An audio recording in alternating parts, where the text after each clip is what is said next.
I think it's pretty safe to say that the future of the Star Wars franchise is really going to go beyond the books, the novels, the comics, and the video games, but obviously we have the live-action Star Wars TV series and the new Star Wars films to arrive in the near future by Disney and Lucasfilm.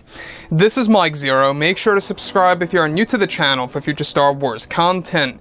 Now, the thing about Disney and Lucasfilm is that we do know that of course, the two CEOs, Bob Iger and Bob Chapek, by the way, in case you guys have been out of the loop, Bob Iger is only helping Disney get through this major crisis that's happening around the world, and exactly what they want to do with Star Wars is that they really want to make it as good as the MCU, as big as the Marvel Cinematic Universe, which really is going to be a very tough process, if I must add, because when you think about it this way, everything related to Star Wars needs to be consistent like the MCU. With the MCU, everything was consistent when it came to its success. Were there a couple of failures here and there? Not a ton. But there were some here and there with very few, gaps in between. Now, when we look at everything related to Star Wars, everything related to Disney+, this is going to be their most important streaming service because this is going to be the home of their new Star Wars universe. That's going to be a home of new Star Wars timelines that are going to be introduced, new eras, a brand new mythology in general. That's really going to have a lot of callbacks to Star Wars Legends, or really creating something new, or feeding off of abandoned ideas by creator George Lucas back in the 1990s and the early 2000s that were not approved back then, that will now be used by Disney. So, with that being said, what's really intriguing about all of this is that with both Bob Iger and Bob Chapek hard at work on developing their new Star Wars universe for Disney Plus and for theaters, they are also hiring new creatives over at Lucasfilm to become a part of the new Star Wars universe that is said to include tons of Star Wars Legends material for the fans to enjoy around the world. Now, however, one show that fans are not looking forward to is the Leslie Headland Star Wars TV series that is best described as a show that will be full of identity politics and personal agendas in the new show by Disney and Lucasfilm. Now, behind the scenes, it's explained that actress Brie Larson has been very offended over the Star Wars fans not supporting Leslie Headland's ideas of bringing in tons of identity politics, and that Larson is very angry with the Star Wars community for the way they acted toward the writers and directors of the Star Wars films and the TV shows.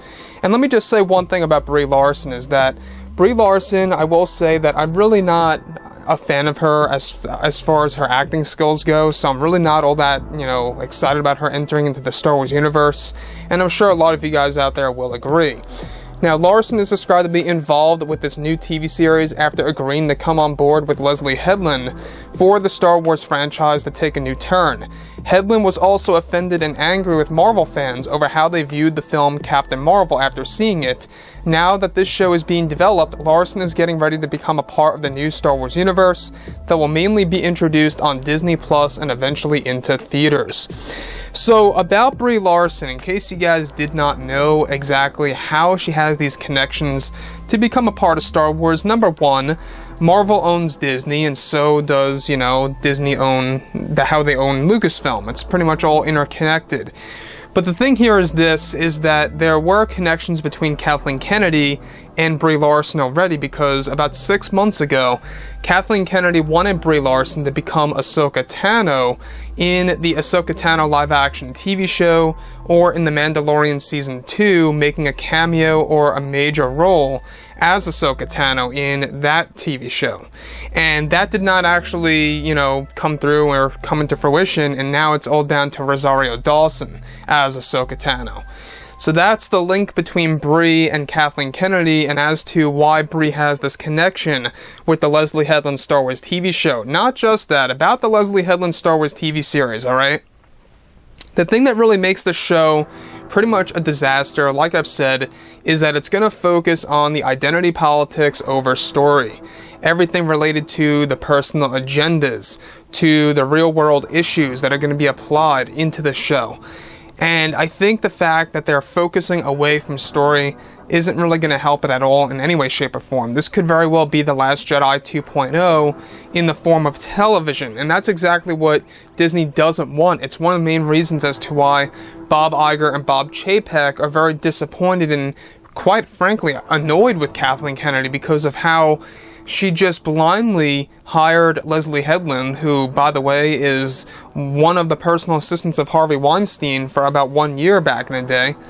That's not the greatest image that Disney wants. So you can see how misguided Kathleen Kennedy really is when it comes to decision making and when it comes to, you know, how Star Wars films and TV shows are actually developed and what the Star Wars fans really want, right? So the thing about this, you know, looking everything into the future here, we do know that Brie, Leslie, Ruby Rose is apparently a part of this as well. It just doesn't sound good to me, and it just sounds like it's going to drive Star Wars fans away. So with that being said, guys, you know, drop a comment below. Let me know what you think about all of this in the comments, and if you guys did enjoy the content for today, do make sure to drop a thumbs up on this video to support the channel. I thank you all so very much for the kind support, and I'll catch you guys next time.